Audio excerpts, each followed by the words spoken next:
Jadi kayak gitu. Jadi kita bicara model bicara ini pakai screen reader. Jadi kalau teks di internet kemudian untuk sosial media semuanya itu bisa diakses kecuali gambar dan video. Jadi nggak ada kesempatan buat lihat-lihat yang aneh-aneh.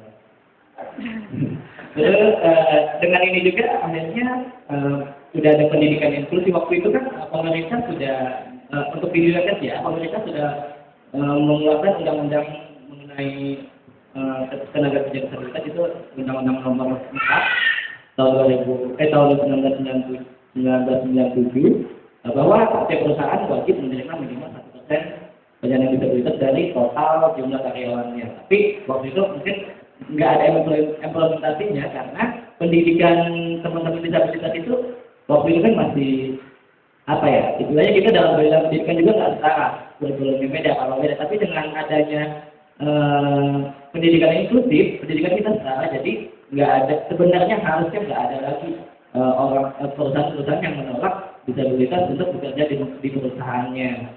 Nah, sekarang sudah semakin terbuka, terutama di perbankan.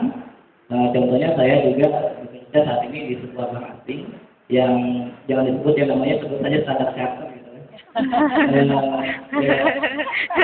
Banyak teman-teman juga ada yang di bank-bank lain juga. Ini pesan coba dulu deh.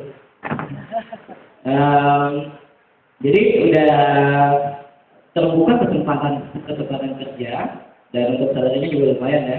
Ya itu ada jadi bank jadi tuyul kan.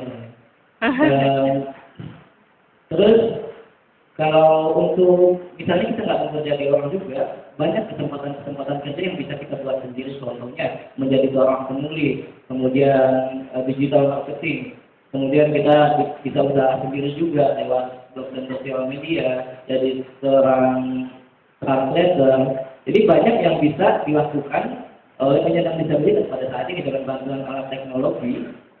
Tidak seperti waktu zaman dulu yang kesempatan kerja itu kita hanya terbatas hanya pada DJ saja, kemudian main musik atau jadi ya paling bagus ya jadi guru lah, jadi PNS ya. Nah kayak gitu. Mengenai PNS saya mau mention juga nih, pemerintah juga yang menerapkan undang-undang minimal 1% itu sudah 3 kali bulinya. Jadi mereka mencanangkan 1% untuk setiap perusahaan untuk menerima penyandang disabilitas di perusahaannya, tapi mereka sendiri pada penerimaan CPNS tahun ini mereka menerima 75.000 lebih formasi untuk CPNS, tapi hanya 375 untuk penyandang disabilitas.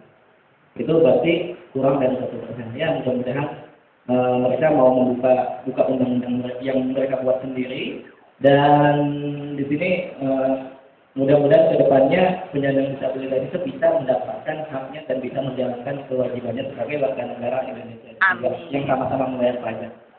Gitu aja dari saya. Terima kasih atas waktunya. Assalamualaikum warahmatullahi wabarakatuh.